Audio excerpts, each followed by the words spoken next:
നമസ്കാരം. എൻ്റെ ലൈഫിൽ കുറേ നാളുകൊണ്ടുള്ള ഒരു ആഗ്രഹമായിരുന്നു ഒരു കുറച്ചധികം ദിവസം ഇങ്ങനെ മാറി നിന്നൊരു റെജുവിനേഷൻ ഒരു പീരിയഡ് എനിക്ക് വേണം എന്നുള്ളത്. അപ്പോൾ ഇത് എങ്ങനെ ചെയ്യണം, എവിടെ പോകണം എന്നൊന്നും എനിക്ക് അങ്ങനെ വലിയ പ്ലാനൊന്നും ഉണ്ടായിരുന്നില്ല.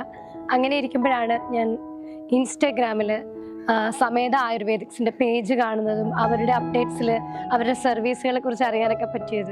ഈ പ്രൊഡക്ട്സ് യൂസ് ചെയ്തപ്പോൾ പിന്നെ എനിക്ക് വേറെ ഡൗട്ടൊന്നും ഉണ്ടായിരുന്നില്ല. ഓക്കെ, ഇതാണ് ഞാൻ വരേണ്ട സ്ഥലം എന്ന് എനിക്ക് തോന്നി. അങ്ങനെയാണ് സമേതയിൽ ഞാൻ വരുന്നത്. എന്നെ സംബന്ധിച്ചിടത്തോളം ഇതൊരു ഭയങ്കര ഒരു ബെസ്റ്റ് ഡിസിഷൻ ആയിരുന്നു. എനിക്ക് എൻ്റെ ഒരു സെൽഫ് കെയറിന് ഏറ്റവും നല്ലൊരു തീരുമാനമായിരുന്നു ഇവിടെ ഇങ്ങനെ ഒരു സ്ഥലം ചൂസ് ചെയ്തതും. ആൻഡ് ഇവിടുത്തെ സർവീസ് ആയാലും എന്നെ സംബന്ധിച്ച് ഇത് വളരെ ആദ്യത്തെ ഒരു അനുഭവമാണ്. നമ്മൾ പറയില്ലേ വീട് പോലെ മറ്റൊരു വീട് എന്നൊക്കെ പറയില്ലേ, അത് ശരിക്കും പറയുന്നതല്ല, അങ്ങനെ തന്നെയുള്ള ഒരു എക്സ്പീരിയൻസ് ആയിരുന്നു. അതുപോലെ തന്നെ ഇവിടെ ഡോക്ടർ പ്രഷ്യ ആയാലും